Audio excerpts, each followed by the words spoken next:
Gobi was following Tupac around for quite a while with the video camera. Nah, not quite a while. Pac was a little bit ahead of the curve on as far as wanting to do something that was reality based. And so he had this idea of a day in the life of, Tupac and the Outlaws, and there's a little bit of footage of that running around at the beginning of it, where, we're just gonna have cameras as, get our day to day. Cause our life, outside of, outside of what everybody or seen or heard about Pac or whatever was involved a lot of fucking laughs and, good times and shit. And so Pac was like, yeah, I think we should capture this shit. I don't really know what his plans were for it, but yeah, we were starting to do some filming. I heard that it was like the last week. Is that? Nah, it's a little bit. A little bit before that, yeah. Okay. How much footage do you think he has? A lot of footage, or quite a bit? Do you know how far they were along with the project? From what I can remember, bro, we had just really started that shit, and so it wasn't a whole lot. Yeah. Okay. There's always been rumors that Tupac got a lot of death threats, and he kind of put a lot of stuff in his music and everything, man. Is there anything, that you could talk about or, that you've seen during those times? Pac had brushes and run-ins with death a few times prior to him actually, leaving this planet. And so, yeah, you know what I'm saying? It was a few times, you know what I mean? I wasn't always there for it, but you would hear about stuff, you know what I mean? You would hear, rumors and shit, chit-chatter. Yeah. What was kind of like, your feelings towards that, or, you know what I'm saying? What would you feel when you would hear something like that? I felt the same way anybody would feel if their loved one is in possible danger. You know what I'm saying? You want to do your best to protect them.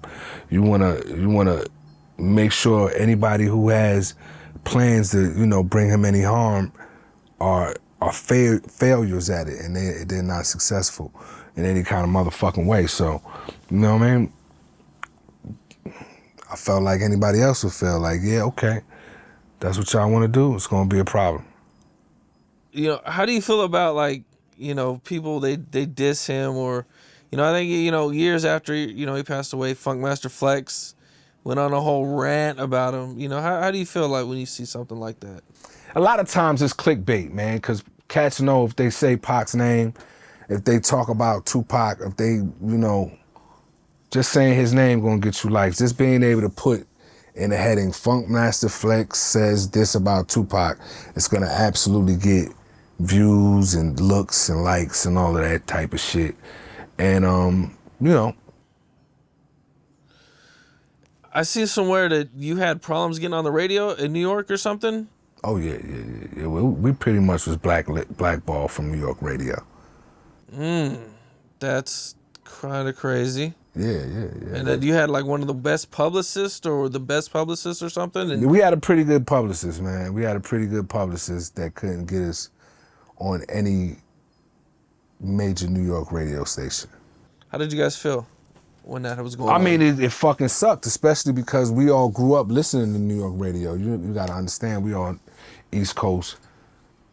Our origins started on the East Coast, you know what I'm saying? And we grew up influenced by the great DJs on New York radio like Red Alert, you know what I'm saying? And so on and so forth, you know what I'm saying? So, it sucked, man. But shout out to people like the late, great K. Slay, who embraced us and seen us going through what we was going through and embraced us. And, K. Slay didn't really listen to nobody. So we eventually made it to New York radio here and there because Slay would play, some of our records and some of the records we did for him. You know what I mean? And so I'm forever eternally grateful to the Drama King. A lot of y'all kids listen to that Drake song and he's shouting out the Drama King. That's who he talking about. The late, great K. Slay, who in my opinion was one of the greatest DJs and influences of the culture in New York City. Yeah, definitely, man. Rest in peace, K Slay, man. 100%. You know, That was a great definite loss to legend. hip hop Yeah, because he was one of one. definitely. What was your guys' relationship like with Suge? You gotta understand, man. Like Pac and Suge was tight, and we was Pac little homies. Suge had his own little homies. Suge little homies and us became tight, but our relationship with Suge wasn't like Pac and Suge's relationship. It was more along the line of on some, big brother, big homie type shit. You know what I mean? Yeah, but it was always, love and respect for everything that he did and accomplished.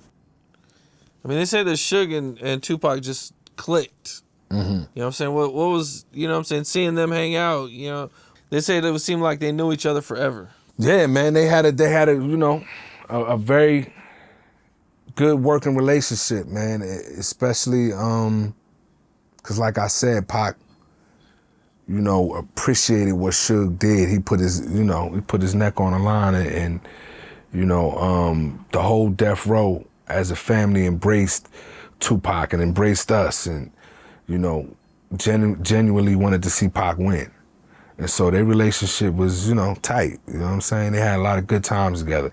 Some of them shits we wasn't witness to because they would get together and do their own thing, you know what I'm saying? And we were still kind of young, you know what I'm saying? So we couldn't always hang out with them, as much as they did, but they always just seemed to be having like the most fun.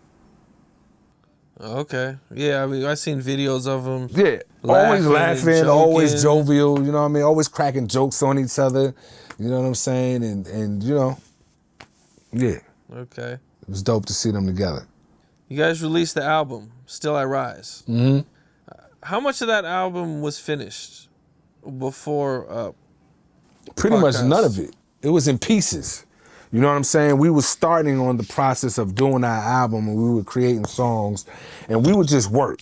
And so our process pretty much was we would create a bunch of shit and then go back and listen to it, and Pac would be like, okay, I'm gonna keep that for my shit, that's for y'all shit. I'm gonna keep that for my shit, that's for y'all shit. And so, it was in bits and pieces. Some songs needed another verse, some songs needed a hook, some songs needed to be mixed, some songs needed to be remixed, but we eventually did that when it came time to put that project together. Okay, you guys put this album together. Dope album. And does it not get the proper promotion or marketing behind it when it comes out? Well, we was about to. A lot of that was about to happen. You know what I'm saying? Obviously, we put the first single out, which was Baby Don't Cry. That did pretty good for us at radio. It's the #1 single in a couple different countries. And we were on our way. And then it got time to do the second single, and we had some pretty high profile interviews coming up and stuff like that. And midway through, Death Row and Interscope couldn't get on the same page about some things, and next thing I know, it's like, we done with that. No more singles, no more promotion.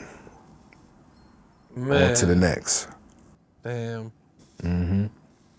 Okay.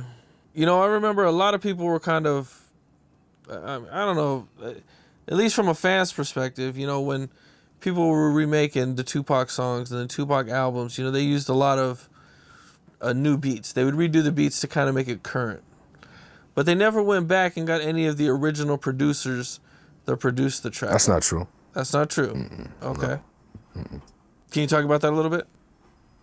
Yeah, we pretty much worked predominantly with the new producers, and if we didn't work with the new producers, it was because they used a sample that needed to be removed. So, and you gotta also remember that Johnny J did a lot of these unreleased songs, and Johnny J actually signed off on some of the remixes, and then, he would either do them himself or he signed off on some of them. So it was business. It wasn't really about making the beats current. It was because we sampled a lot, and those samples were eating up a lot of the publishing. Okay, I see. What's up? This is Cam Capone. We got more content like this coming soon, so hit that like button, subscribe, and stay locked in to Cam Capone News.